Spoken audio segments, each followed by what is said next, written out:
우리에게 주시는 하나님의 말씀을 같이 봅니다. 요한복음 9장 35절부터 본문입니다. 요한복음 9장 35절부터 41절까지입니다.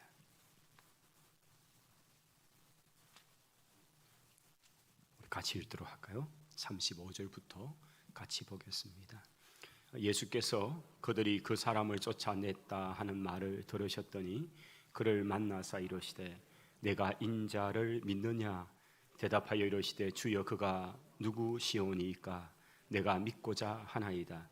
예수께서 이르시되 네가 그를 보았거니와 지금 너와 말하는 자가 그이니라. 이르되 주여 내가 믿나이다 하고 절하는지라. 예수께서 이르시되 내가 심판하러 이 세상에 왔으니 보지 못하는 자들은 보게 하고 보는 자들은 맹인이 되게 하려 함이라 하시니 바리새인 중에 예수와 함께 있던 자들이 이 말씀을 듣고 이르되 우리도 맹인인가?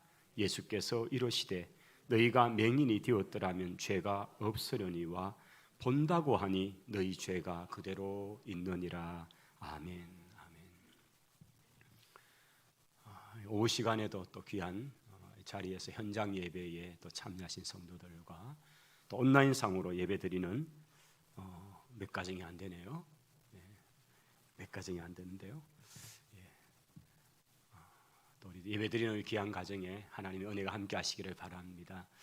오늘 이 오후 시간의 말씀은 오전에 이 9장에 나오는 나면서 소경된 사람을 눈을 뜨게 하시는 하나님의 우리 예수님의 이 사역에 이제 그 뒷이야기들이 쭉 전개가 됩니다. 오늘 41절까지 이 이야기인데요. 오늘 이 부분들을 좀 중심으로 해서 말씀을 다루겠습니다. 자, 우리 말씀을 앞에 보시면 자, 이 소경이 실로암으로 보냄을 받았습니다. 그리고 그곳에서 그가 주님이 말씀하신 대로 씻었습니다. 가서 씻고 그리고는 눈이 밝아지는 기적 같은 역사, 기적의 역사가 나타났습니다. 제가 몇 해 전에 보았던 유튜브 영상 중에 참 이렇게 마음을 뜨겁게 뭉클하게 만들었던 영상이 하나 있습니다. 그것은 아마 이런 그 시각 장애를 가지고 살아가던 사람이 아마 주변의 가족들의 도움이나 또 의료진의 도움을 통해서 어떤 특수한 안경을 착용하는 그런 장면이었습니다. 아마 그분은 그렇게 제작된 특별한 안경을 착용을 하면서 그가 한 번도 보지 못했던 세상의 컬러, 그의 눈에는 그냥 뿌옇게 그리고 흑백으로만 세상을 보던 그런 삶을 살았는데 그 안경을 딱 착용하는 순간부터 그게 이제 쭉 그냥 동영상으로 촬영된 부분인데 그냥 난생 처음 색깔이 보여지는 그 환희, 감격 그런 어떤 것들 정말 그 자체가 그냥 감동이죠. 제가 그 영상을 이렇게 보면서 보는 저에게도 그 기쁨이나 감격이나 환희 이런 것들이 이렇게 막 오더라고요. 그분은 완전한 실명이나 그런 분은 아니었지만은 그러나 색을 구분하지 못하고 이 세상의 아름다운 것을 컬러적으로 볼 수 없는 그냥 흑백 시대에 살던 그 삶에도 그런 변화가 나타날 때 말할 수 없는 기쁨을 가지고 그렇게 하는 장면을 보면서 야, 이게 참 본다는 거구나. 오늘 여러분들이 이렇게 보면서 제가 혹시 흑백으로 보이십니까? 그러시면 빨리 이거는 좀 안과 가셔야 됩니다. 요즘 또 무슨 그런 수술이 있더라고요. 또 요즘은 무슨 백내장 이런 수술하면서 아주 특수한 렌즈를 이렇게 착용하는 그런 시술이 있어서 또 제가 아는 몇 분들이 하셨는데 정말 그렇게 색이 밝게 보이는 게 없다는 그런 얘기를 하시더라고요. 저도 이제 한번 해야 되겠습니다. 이거는 그냥 불편한 것뿐이죠. 그런데 오늘 본문의 이야기는 나면서부터 아예 보지를 못하는 시각장애인, 오늘 성경 그대로 제가 그냥 하겠습니다. 맹인이라는 표현을 쓰겠습니다. 뭐 비하거나 낮추는 말이 아니고 그냥 성경에서는 그런 표현입니다. 맹인으로 태어났던 분이 눈을 이제 고침받는 그런 기적의 현장, 오늘 우리가 오전을 통해서 말씀을 잘 보았습니다. 자, 이제 8절부터 저희들이 좀 보셔야 되는데 9장 8절을 펼치시고 오늘 41절까지 이야기가 좀 전개가 될 겁니다. 자, 지금 이 사건을 두고 사람들 사이에 양분이 되어버렸습니다. 만약에 우리 공동체 안에 나면서부터 소경된 어떤 지체가 있는데 특별한 하나님의 은혜를 통해서 예배 가운데 치유가 나타났습니다. 눈을 뜨게 되었습니다. 그러면 우리는 어떻게 반응할까요? 얼마나 기뻐하고 축복해주고 정말 하나님께서 우리를 돌보셨다 그렇게 감사하고 안 그렇겠습니까? 그런데 갑자기 양분이 난 거예요. 이게 진짜냐 가짜냐, 하나님의 일이냐 사탄이 한 일이냐 이러면서 양분이 난 거예요. 지금 예수님이 하신 이 일을 두고 양분이 났는데 어떤 형태로 나는지 8절을 보시면 이 사람을 가까이서 좀 보았던 사람이 이 사람 분명히 전에 거린으로, 여러분 소경전자 할 수 있는 것은 구걸하는 일이죠. 그러니까 이제 그렇게 거린이라는 표현을 쓰고 있습니다. 그 사람이 맞지 않냐 그러니까 아니다, 닮기는 닮았는데 그 사람은 아니다, 그럴 리가 있겠냐, 이렇게 양분이 된 거예요. 그 사람이 맞다 아니다 이렇게 양분이 된 겁니다. 그러면서 이제 따져 묻습니다. 네가 어떻게 보게 됐냐고 이제 따져 묻기 시작하죠. 그러자 이 사람이, 이 눈이 떠진 이 사람이 하는 이야기가 그거죠.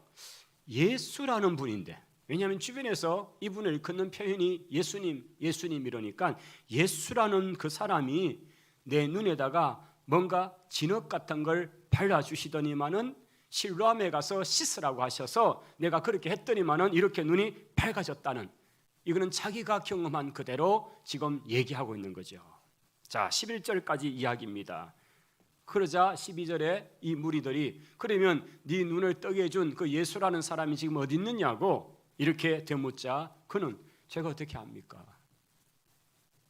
저는 실로암에 가서 씻고 나서 눈이 환해지고 나서 그분을 뵌 적이 없는데 그분이 지금 어디 있는지 제가 어떻게 압니까? 자, 이제 13절부터 본문에 들어가면요, 그들이 전에 맹인이 되었던 사람, 이제 벌써 과거 이야기로 하죠. 전에 맹인 되었던 사람, 불과 몇 시간도 아닙니다.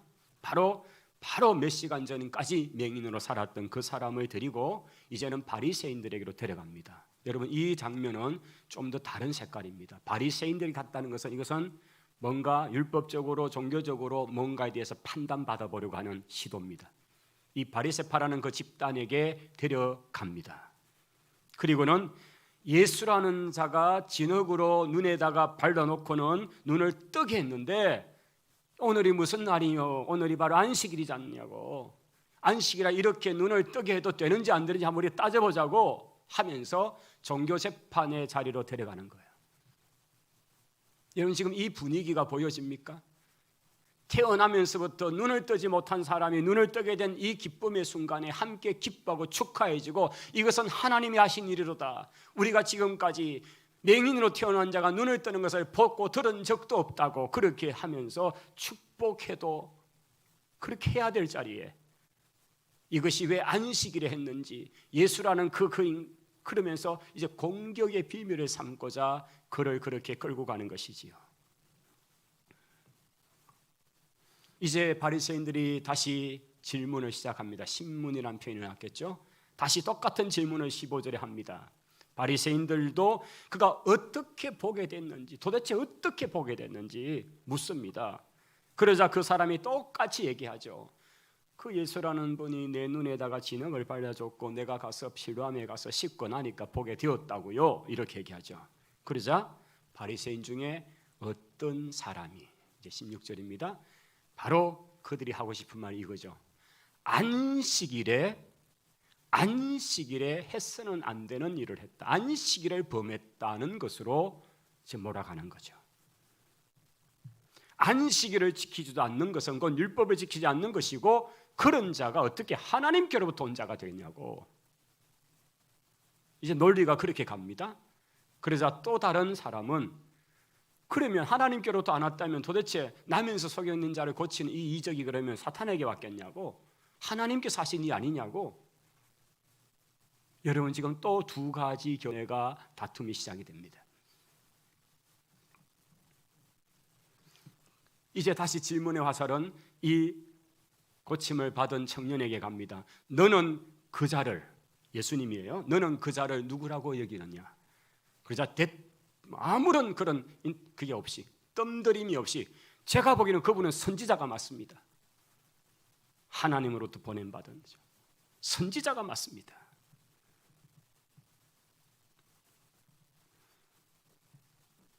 그러자 유대인들이 이거 도저히 못 믿겠다. 이 사람이 진짜 이 청년이 태어나면서부터 장애를 갖고 있었는지 이 부모를 데려와야 이건 해결되겠다. 그러면서 이제 부모를 데려옵니다. 이제 부모에게 또 묻기 시작합니다. 진짜 네 아들 맞냐고. 맞다고. 그럼 네 아들이 진짜 태어나면서부터 소경으로 살았냐고. 맞다고. 못 믿겠다는 겁니다. 아버지, 부모도 속이 터지죠. 아니 내가 내 자식을 내 자식이라고 하는데 그게 왜 터졌냐고. 그리고 내 자식이 원래 소경이었는데 이제 지금 머리가 나았는데 내가 어떻게 나은 줄 알 수는 없지만 그러나 내 아들이 지금 눈을 벌시 뜨고 보고 있는데 그걸 내보고 증명을 하라니 뭐 입증을 하라니 내가 어떻게 말할 수 있냐고. 이 얘기로 지금 가는 겁니다. 21절로 내려가 보십시다. 그러나 지금 어떻게 해서 보는지 또는 누가 그 눈을 뜨게 하였는지 우리는 알지 못합니다. 왜냐하면 그 현장에 부모들은 있지 않았잖아요. 예수님과 이 젊은이 1대1의 만남이었잖아요. 가도 성인이니까 우리 아들한테 물어보십시오라고 그렇게 얘기를 하죠. 그 본문입니다. 21절. 그가 장성하였으니 자기 일은 자기가 말할 수 있습니다. 근데 22절에 보면 여기 이제 이렇게 부모가 상당히 말하는데 조심하고 있는 이유를 밝히고 있습니다. 22절입니다. 한번 같이 읽어보겠습니다. 그 부모가 이렇게 말한 것은 이미 유대인들이 누구든지 예수를 그리스도로 시인하는 자는 출교하기로 결의하였으므로 그들을 무서워합니다. 여러분 이것이 종교주의, 교권주의의 엄청난 피해죠. 이미 그들이 가지고 있는 바리새파 안에서나 예루살렘의 기독권 세력들이 가지고 있는 결정사항은 누구니 예수라는 자를 그리스도라고 메시아라고 그렇게 인정하거나 따르는 자들은 전부 우리 유대교 공동체에서 출교하겠다, 쫓아내겠다고 그렇게 결정을 해놓은 상태니까 이 상황을 아니까 부모 입장에서는 지금 굉장히 조심하는 거예요.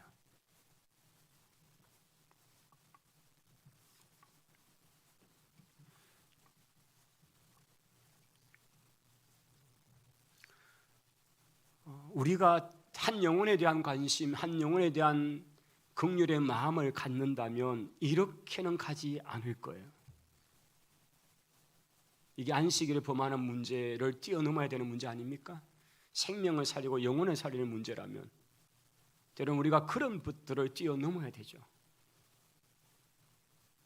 그런데 그런 것은 보이지 않고 자기들이 만들어 놓은 그 규범 안에서 이게 되었느냐 안 되었느냐, 왜 하필이면 많고 많은 나중에 안식일을 골라서 이렇게 했느냐 등등의 여러 가지 논리를 가지고 공격을 하기 시작하니까 진짜 중요한, 누구보다 자식이 장애를 가지고 태어나서 보지 못하는 인생을 살았던 그 일에는 아마 본인도 고통스럽지만 부모의 고통은 말할 수 없는 고통이었죠.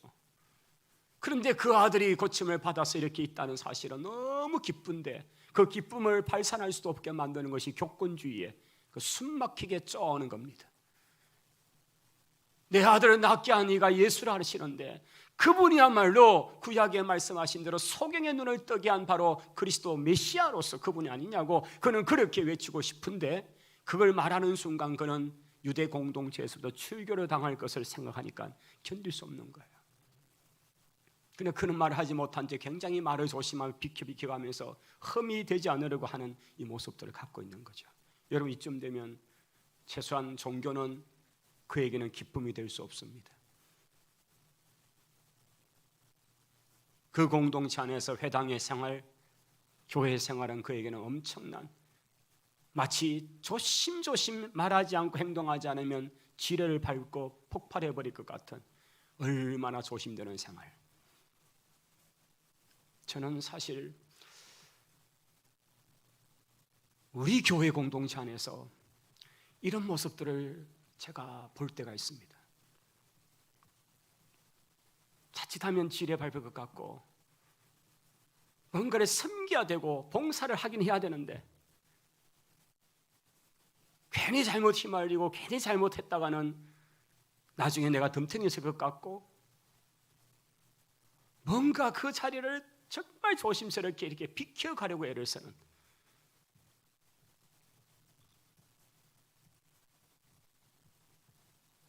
그쯤이면 교회 생활은 기쁨보다는 불편함이고 무거움이 아닐까요? 저는 우리가 섬기는 교회 생활이 정말 기쁨이요 순전함이요 정말 다윗같이 누구 눈치도 보지 않고 그냥 그분을 위해서 기뻐하고 즐거워할 수 있기를 원합니다.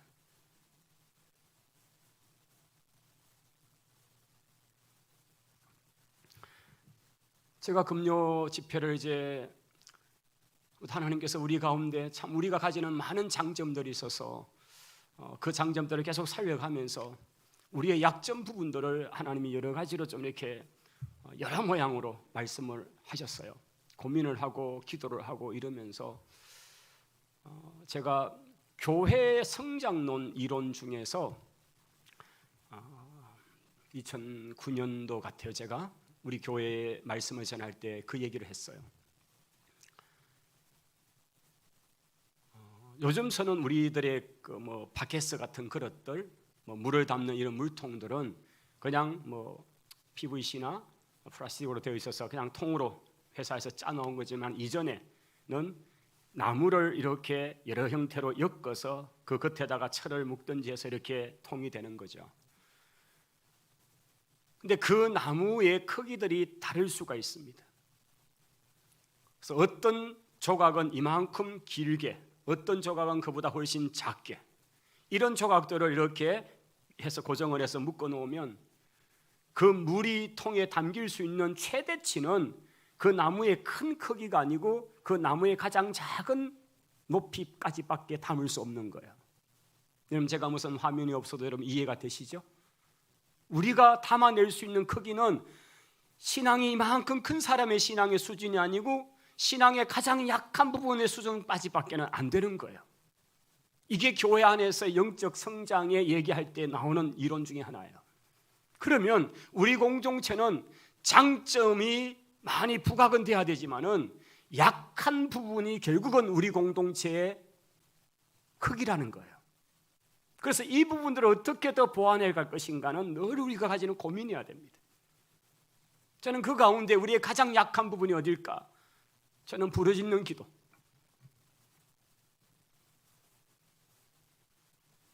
제가 계속적으로 말씀에 대한 사역, 사실 순서는 맞습니다. 말씀을 제쳐놓고 안 되죠. 말씀이 반드시 같이 가야 됩니다. 근데 그 기도라는 이 부분 앞에서는 우리가 굉장히 약점을 갖고 있습니다. 사실은 기도의 시간을 갖고 매일같이 또 참으로 뜨겁게 정기적으로 열심으로 기도하는 분들이 많습니다. 그렇지만은 제가 나름대로 가지는 중 하나는 우리의 기도가 정말 약점들이 있다.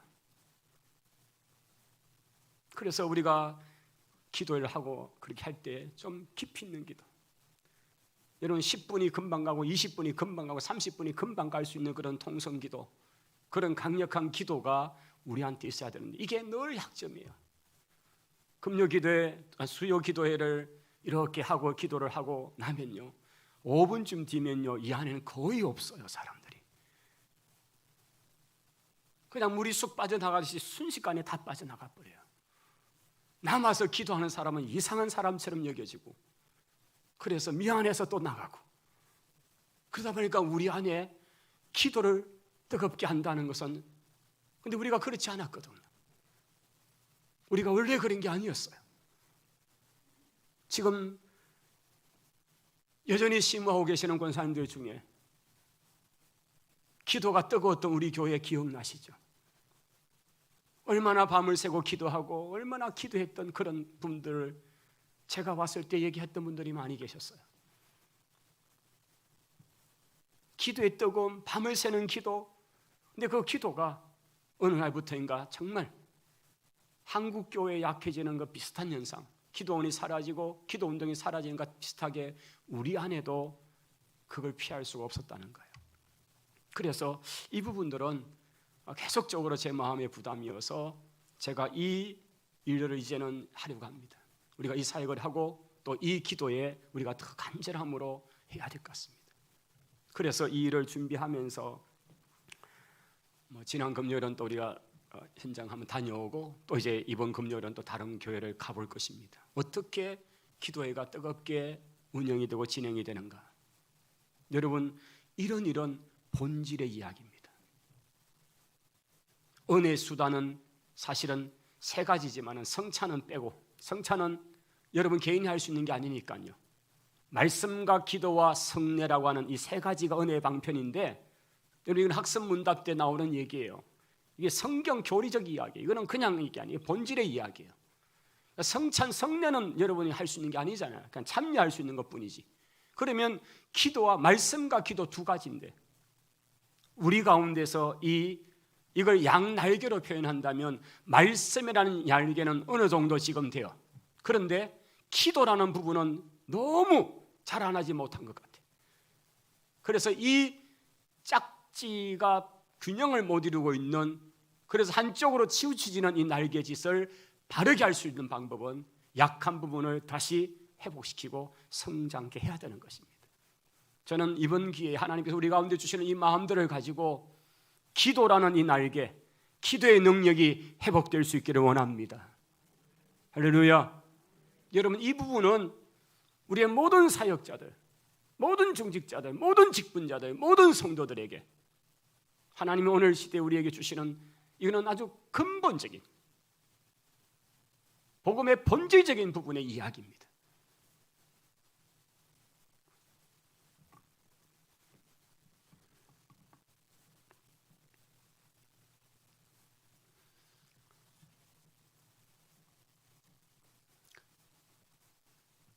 제가 그 한 번 방문이지만 한번 가보고 좀 느꼈던 것 중 하나는, 찬양 여러 가지 순서들이 한데 마지막 마치고 나갈 때 패회하는 노래가 있었는데, 안녕 친구여, 안녕 친구여, 안녕 안녕, 이거 아시죠? 모르신다 해야 요새 사람입니까? 아신다 해야 뭐 그럽니까? 대답을 안 하시네. 마스크가 참 편리하다, 그죠? 말 안 해도 되니까. 그래도 이거는 해주시고 이거는 해주시기 바랍니다. 하여튼 제가 지금 오늘 새벽에도 이 붙잡고 벽을 다니면서 좀 고민이, 하여튼 우리 몇 년 동안에 집회 와서 해바라기도 왔고 하여튼 큰 집회팀들이 와가지고 막 찐땀을 흘리고 돌아가면서 한 말이, 이런 데는 처음 봤다. 소리가 너무 흡입되니까, 나오질 않으니까 너무 힘들다는데, 제가 이제 기도를 앞에 두고 제일 고민이 그겁니다. 너무 허분판이 잘 돼 있어가지고 하여튼 우리 성도들 아멘 소리가 이렇게 반사가 안 되니까 여러분이 말을 안 하는 같이 착각을 처음엔 했습니다. 어떻게 이렇게 아멘을 안 하냐고. 근데 제가 나중에 알았습니다. 아멘을 안 하시는 게 아니고 아멘의 야들이 다 잡아먹어가지고 반응이 안 나와요. 반응이. 그래서 우리가 기도를 하거나 하면 이렇게 막 소리가 같이 좀 울려지고 튀어야 되는데 너무 잘 돼 있어가지고, 그래서 주여 이거 어떻게 좀 바꿀 수 없습니까? 몇 장 좀 떼고 좀 소리 반사되는 거. 우리 장로님들하고 얘기를 많이 나눴습니다만, 뭐 방법에 대한 얘기를 합니다만은, 하여튼 좀 왜냐하면 같이 기도할 때요, 지금 이 분위기면요, 정말 인도하는 분이 정말 힘듭니다. 너무 힘듭니다. 소리가 다 그냥 쑥쑥 빨려 들어가서 무슨 그 녹음실 같이 돼 있거든요. 자, 어쨌든 뭐 여러분께서 하시고, 이왕 나온 김에 한 가지 더 하겠습니다. 오늘 새벽에도 기도하면서 이 얘기를 해야 되냐 말아야 되냐 고민하는데 제 마음에 주신 게 그겁니다. 해라. 제가 이 강대상을 주일용으로 서는 이 강대상 말고 금요 기도의 강대상을 좀 하나 바꾸기를 원합니다. 이보다 아주 훨씬 작은 크리스탈로 된 걸 좀 바꾸어서 좀 하기를 원하는 마음이 있는데, 제가 좀 어떻게 해야 될까 기도하는데 마음에 그냥 제가 얘기를 해놓기만 하라 하십니다. 나머지는 그래서 한번 그런 변화가 있으면 좋겠습니다. 그래서 좀 제가 자유롭게 앞에 서서 이렇게 좀 다니고 하기를 원합니다. 이 정도만 얘기하셔도 아시겠죠?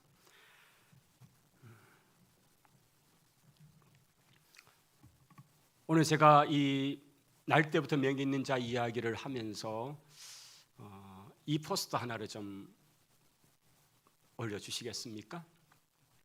여러분 중에 이 포스터 기억나시죠?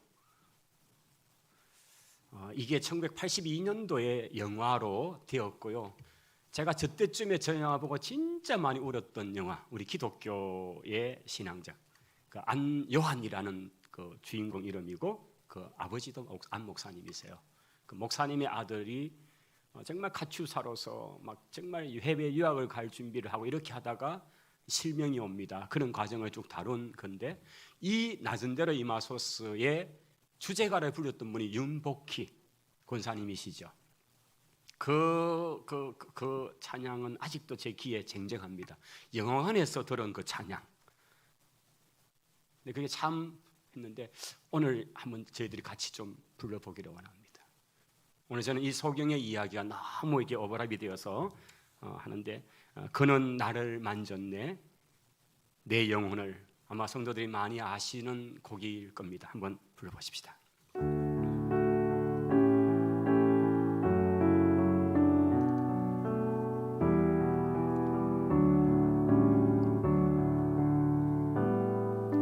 그는 나를 만졌네 내 영혼을 나는 거를 넘겼네 숨결을 그는 나를 버리지 아니하고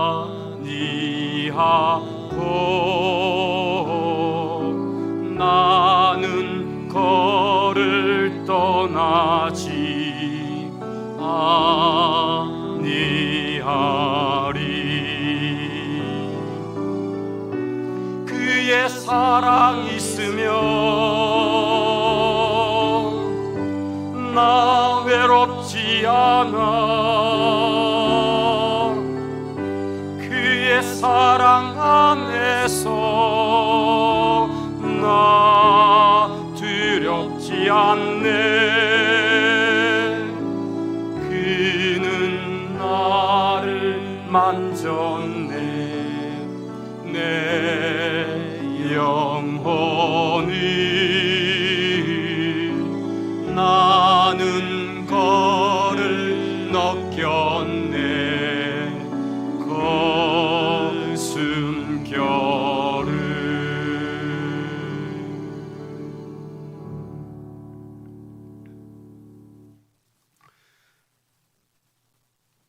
예수님을 만났던 이 소경은 아마 이런 고백을 그는 했을 겁니다.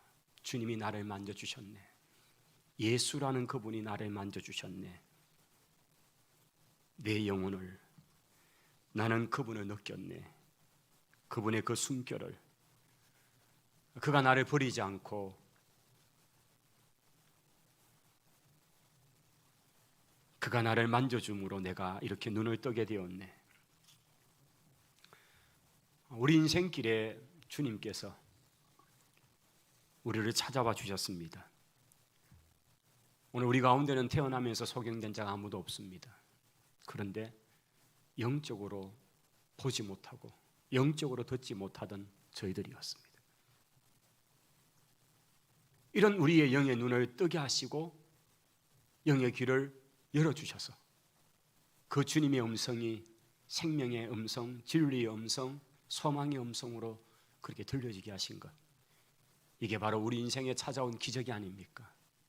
영의 귀가 열렸고 영의 눈이 열리는 그 놀라운 것을 경험했기에 오늘 저희들이 이렇게 하나님의 자녀라는 놀라운 이름으로 이곳에 있는 줄을 믿습니다.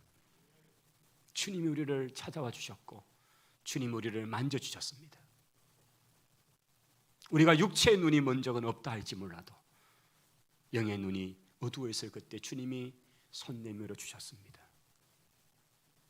오늘 우리가 여기 있는 것은 바로 그 기적의 놀라운 한 사람 한 사람의 체험, 여러분 한 분 한 분이 그런 기적을 경험했기에 이렇게 주님을, 예수님을 나의 주로 고백할 수 있던 게 아니겠습니까? 세상은 눈이 뒤집혔습니다. 세상은 비정상입니다. 이렇게 생명 얻은 그를, 눈을 보게 한 그를 오히려 출교하고 그를 쫓아냅니다. 이제 35절 오늘 본문으로 가보시면 예수님께서 두 번째 이 청년을 만나는 장면의 얘기가 나옵니다. 예수님에게 이 소식이 들렸습니다. 예수께서 그 청년이 바로 몇 시간 전에 눈을 뜬 그 청년이 유대교에 의해서 출교를 되어서 쫓겨났다는 소식을 듣고 주님은 그를 따로 만나십니다. 그러면서 이렇게 질문하십니다. 네가 인자를 믿느냐? 그가 말합니다. 그가 누구십니까? 당신이 말씀하는 인자라는 분이 누구십니까? 예수님께서 네가 그를 보았거니와 지금 네 앞에서 말하고 있는 자 곧 내가 인자다. 여러분이 인자라는 이 단어는 주님이 쓰시는 독특한 표현입니다. 사실 다니엘서에 나오는 인자, 이것은 하나님의 아들이 이 땅 가운데 현현하시는 모습을 인자라는 표현을 쓰셨고, 주님은 신자라는 표현, Son of God, 하나님의 아들이라는 표현보다는 Son of Man, 사람의 아들이라는 이 인자의 표현을 훨씬 더 즐겨서 썼습니다. 주님은 하나님의 아들이지만 스스로를 하나님의 아들이라는 표현을 특별할 때, 자기를 드러낼 때 분명히 그 말을 쓰지만, 그러나 일반적인 상황에서는 신자라는 표현을 안 씁니다. 오히려 인자라는 표현을 쓰시죠. 이게 주님이 굉장히 자기를 낮춤도 있고, 또는 구약의 예언서의 어떤 독특한 그 표현을 그대로 받아서 당신이 그분이라는 것을 드러내기 위해서기도 하죠. 그래서 인자라는 표현을 쓰면서 그에게 얘기하시고 바로 내가 그 인자다 라고 말씀하시죠. 자, 이 청년이 말합니다. 38절입니다. 우리 이 구절은 우리가 같이 소리내어 읽겠습니다. 이르되 주여 내가 믿나이다 하고 절하는지라. 할렐루야. 여러분, 그가 처음 예수님 만났을 때 그는 그분을 뵙지 못했습니다. 소리로만 들었습니다. 그리고 그분이 그에게 해주었던 진흙을 이겨 눈에 바르고 시로암에 가라는 그 말씀 앞에 그는 더듬어서 결국은 시로암에 가서 씻었습니다. 즉시로 눈이 환해졌습니다. 기적을 체험합니다. 그리고 이루어지는 이런 자기가 전혀 예상하지 못했던 이상한 그런 상황으로 수많은 사람이 그를 끌고 갔다가 데려왔다가 이러면서 종교 재판이 열려지고 부모를 정인으로 부르고 이런 상황 속에 혼란 가운데 있다. 그는 결국은 출교를 당합니다. 그가 예수님을 선지자라고 말했기 때문에 그런 이 젊은이를 주님이 다시 만나십니다.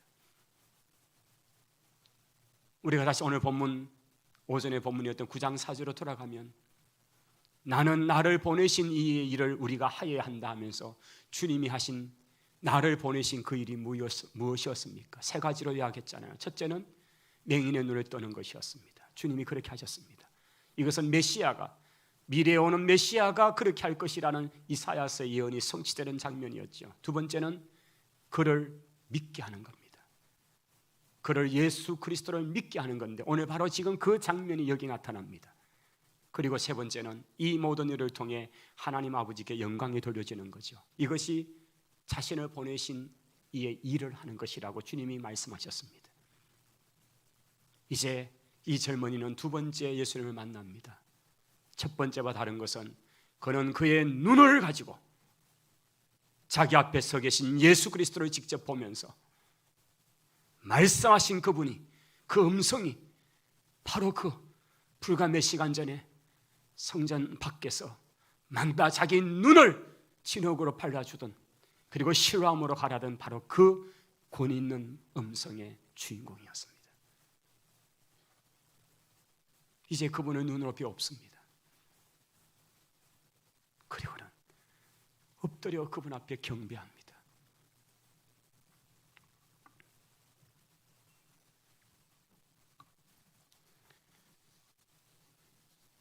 주님은 이런 말씀을 39절에 합니다. 내가 이 땅에 심판을 하러 왔다.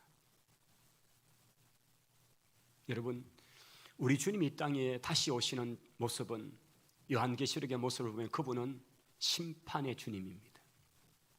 근데 그것이 두 가지 형태로 나타납니다. 심판을 받을 대상에게는 무섭고 두려워 벌벌 떨어서 그냥 무릎이 사이가 따뜻 떨려가지고 견딜 수 없는 사시나무 떨듯이 두려워 떨면서 그렇게 벌벌 떠는 인생의 모습으로 주님을 맞을 인생이 있을 것이고, 또 다른 한 무리는 속히 오십시오, 이제 오십니까? 세마포를 입고 주님을 맞으면서 감격과 기쁨 속에 만나는 이 두 장면이 그대로 나타납니다. 하나님의 백성, 하나님의 자녀, 구원받은 백성은 주님 오시는 것이 두려움의 날이 아니고 기다리고 소원하면서 마치 신랑을 맞으러 기다리는 신부의 모습같이 기쁨의 날이 될 것입니다. 할렐루야. 우리가 그렇게 주님을 맞아야 합니다. 그러나 또 다른 무리들, 아니 대부분의 많은 무리들은 두려움의 날이 될 것입니다. 오늘 주님이 이렇게 내가 심판하러 왔다. 눈이 있다고 말하고 본다고 말하는 그들은 차라리 보지 않는 게 나았을 것이고, 오히려 니처럼 보지 않고 태어난 네가 오히려 눈을 떠서 나를 보고 믿게 되니 너야말로 복이 있도다. 오늘 그런 말씀으로서 마지막 부분을 이어갑니다.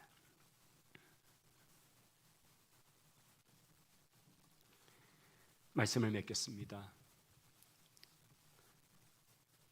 네가 인자를 믿느냐?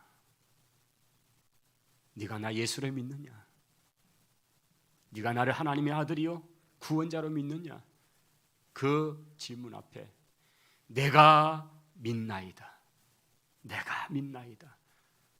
오늘 우리가 예수 그리스도를 내 인생에 찾아와서 영의 눈을 떼어주고 영의 귀를 열어주셔서 주님을 보게 하고 주님을 신뢰하게 하고 주님을 영접할 수 있게 해주신 바로 그 주님, 나의 구원자이십니다. 그 주님을 내가 믿습니다. 이렇게 고백하면서 주님과 더불어서 믿음의 길을 걸어가는 우리 모두가 다 될 수 있기를 바랍니다. 기도하십시다. 하나님, 눈이 있어도 주님을 보지 못하는 인생이 있는가 하면 날 때부터 소경된 자는 오히려 주님 만나 그 눈이 뜨어지고 그 삶이 영생과 진리와 생명을 발견하는 그런 새 생명을 얻는 기적으로 나타났습니다. 오늘 저희들에게 영의 눈을 떠주시고 영의 귀를 열어주신 하나님 감사합니다. 내가 예수 그리스도를 나의 주 나의 하나님으로 믿습니다.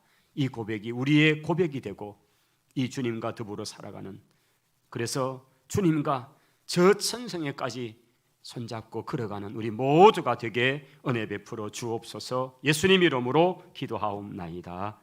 아멘.